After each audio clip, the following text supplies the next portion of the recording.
For over 400 years, one play has pretty much defined the very idea of tragedy. It's a ghost story, it's a detective story, and it's a bloody tale of revenge that has absolutely captivated the world. So what is it about a 400-year-old story about a Danish prince that feels so immediate, so modern?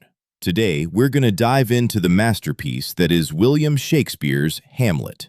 All right, so picture this. We're on the freezing, windswept battlements of Elsinore Castle in Denmark, and let me tell you, the guards are absolutely terrified, because for 2 nights in a row, they've seen an apparition, a ghost that looks exactly like their recently deceased King Hamlet, wearing the exact same armor he wore in his most famous battles. And this is where one of the guards, Marcellus, drops that super famous line, and man, it just perfectly nails the feeling. There's this deep, festering sickness in the kingdom, a kind of political and moral rot that's hanging over everything like a thick fog. And the ghost, well, he's just the first sign that something is seriously wrong. And you gotta understand, this rot, it isn't just political. No, this is deeply personal. Things really kick into gear when the young Prince Hamlet, who's still deep in mourning for his father, decides he's going to confront this ghost himself. And the story that ghost tells him, well, it's going to set him down a dark and all-consuming path.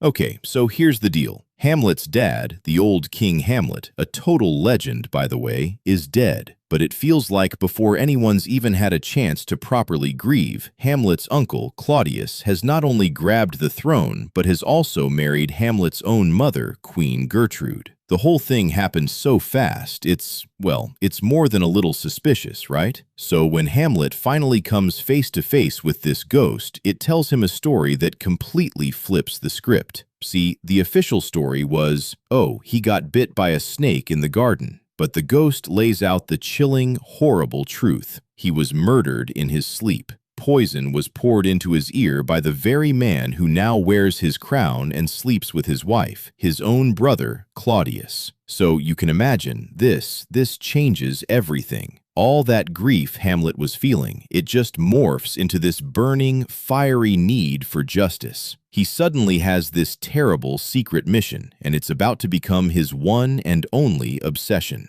This is the ghost's direct order to him. This line right here is basically the engine that drives the entire play forward. Hamlet is now bound by duty, by love, to avenge his father. But think about it. How on earth is a prince supposed to prove that a sitting king is a murderer? Hamlet's answer is to stage a performance, a really dangerous one. He decides he's going to put on what he calls an antic disposition. Basically, he's going to pretend to be completely, utterly insane. The logic here is that if the court just writes him off as a lunatic, he can basically float around them like a ghost himself, watching the king, searching for proof without anyone ever guessing his real mission. And you know what? His act is really convincing. Pretty much everyone, even the woman he loves, Ophelia, they all buy it. They think he's lost his mind. But the king's top advisor, this guy Polonius, he notices something's a little off. He feels like behind all the crazy talk and bizarre behavior, there's some kind of logic, a method to the madness. But carrying this weight, this mission, it really starts to take a toll on him. And this brings us to probably the most famous moment in all of literature, where Hamlet's fake madness starts to feel an awful lot like real despair. He's so completely overwhelmed by it all that he asks himself the ultimate question. Is it better to exist and suffer or not exist at all? Now, this isn't just a simple question about suicide. It's way deeper. It's this profound philosophical wrestling match he's having with himself. He's weighing the pain of living against the absolute terror of what might come after death. And in the end, it's that fear of the unknown, that undiscovered country, as he calls it, that just paralyzes him. And that right there, that's the heart of his famous inaction.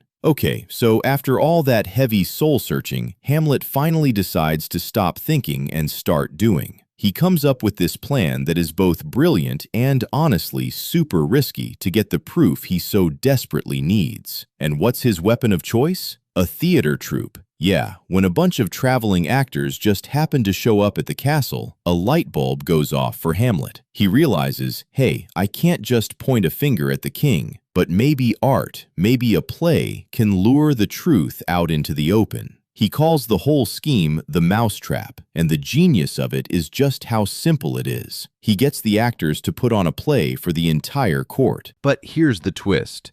Hamlet has written a new scene himself, a scene that reenacts the murder, just like the ghost told him. The stage is basically his little experiment, and Claudius's reaction, that's the only data he needs. And oh boy, does it work. The second the actor on stage mimics the murder, pouring poison into the ear of the player king, Claudius just loses it. He leaps to his feet, starts screaming for light, and storms out of the hall. Bam! In that one moment, his guilt is on full display for Hamlet to see. The mousetrap just snaps shut. But this huge win for Hamlet is also what sends the whole story spiraling into tragedy. So right after the play, Hamlet goes to confront his mother, Gertrude. He hears a noise behind a tapestry, and thinking it's Claudius spying on them, he just whips out his sword and stabs right through it. But it's not the king. It's that nosy advisor, Polonius. And that mistake, that is the absolute point of no return. Killing Polonius, even by accident, is like knocking over the first domino. It sets off this horrific chain reaction of death and disaster that's going to take down the entire Danish court, and the fallout is just immediate and catastrophic. First, the murder sends Polonius's daughter Ophelia into this heartbreaking spiral of madness, and she ends up drowning. That, in turn, brings her brother Laertes storming back from France, breathing fire and wanting revenge for his father and his sister. And of course, Claudius, who is a master manipulator, sees his chance. He points all of Laertes' rage right at Hamlet. Okay, the final scene. It's just a masterclass in complete and total devastation. The plan is a rigged fencing match, but it goes wrong in almost every way imaginable. Queen Gertrude accidentally drinks a cup of poisoned wine that was meant for Hamlet. Laertes manages to wound Hamlet with a poisoned sword, but then in the scuffle, they swap swords. Now Hamlet has the poisoned blade, and he wounds Laertes back. As he's dying, Laertes confesses the whole plot, and with his last ounces of strength, Hamlet finally gets his revenge, forcing the poison down the king's throat before he collapses and dies himself. And then, silence. The stage is just littered with bodies. The entire royal family is gone. So, after all that carnage, you have to ask, why? Why are we still obsessed with this story? What is it about this 400-year-old play that just haunts us? I mean, just think about that iconic image, right? Hamlet holding the skull of Yorick, who was the court jester when he was a kid. And this scene, it's not really just about death, it's about what it means to be alive. He's staring right into the face of his own mortality and asking, what's left of us when we're gone?